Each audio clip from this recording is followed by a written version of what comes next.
Then, whether the instrument is payable on time or demand, and even if payable at a special place, even if it is required according to the terms of the instrument. So again ha, dili na necessary nga i-present nimo ang note ngadto sa persons primarily liable aron i-required sila nga mobayad, because kahit wala pa na nimo gi-present, as long as naglampas na ang due date, required gid sila nga mobayad or pwede na nimo maka-file og action para maningil sa ilaha. Okay. However, class, una, hinumduman na to ha, ang pag-present for payment sa negotiable instrument dili na necessary sa primary liable na mga persons. So, pwede na nimo dili i-present sa ilaha.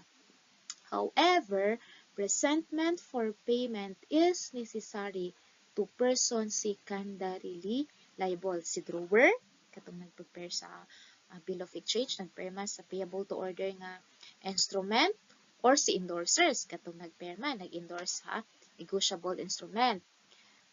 Undertake, kanus alang man ni sila, si drawer and endorsers mahimong liable if the instrument is dishonored. Demand for payment must be made first upon persons primarily liable. So, if maningil ta, kailangan dito tauna mo agi sa kay maker or sa kay acceptor sa bank ay sa negotiable instrument.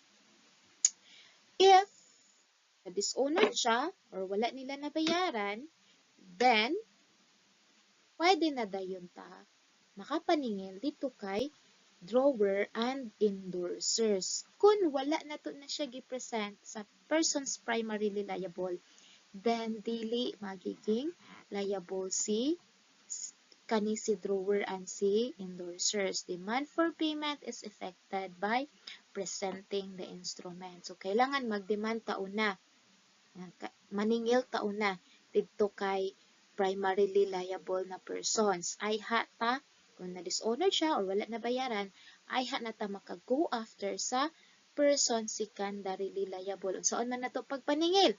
Presentment. Kailangan ang presentment for payment.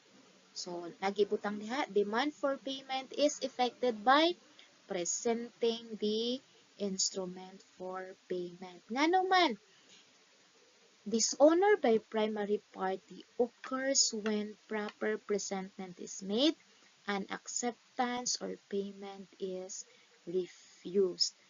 Kanus alang malayable ang mga persons nga secondarily liable kung na-dishonor ni primary party ang ato ang negotiable instrument.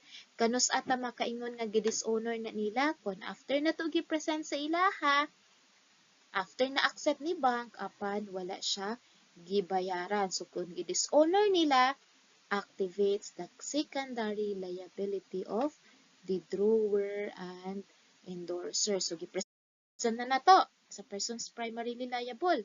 Wala gibayaran, di gi-dishonor. Pwede na ta maka-go after sa person secondarily liable.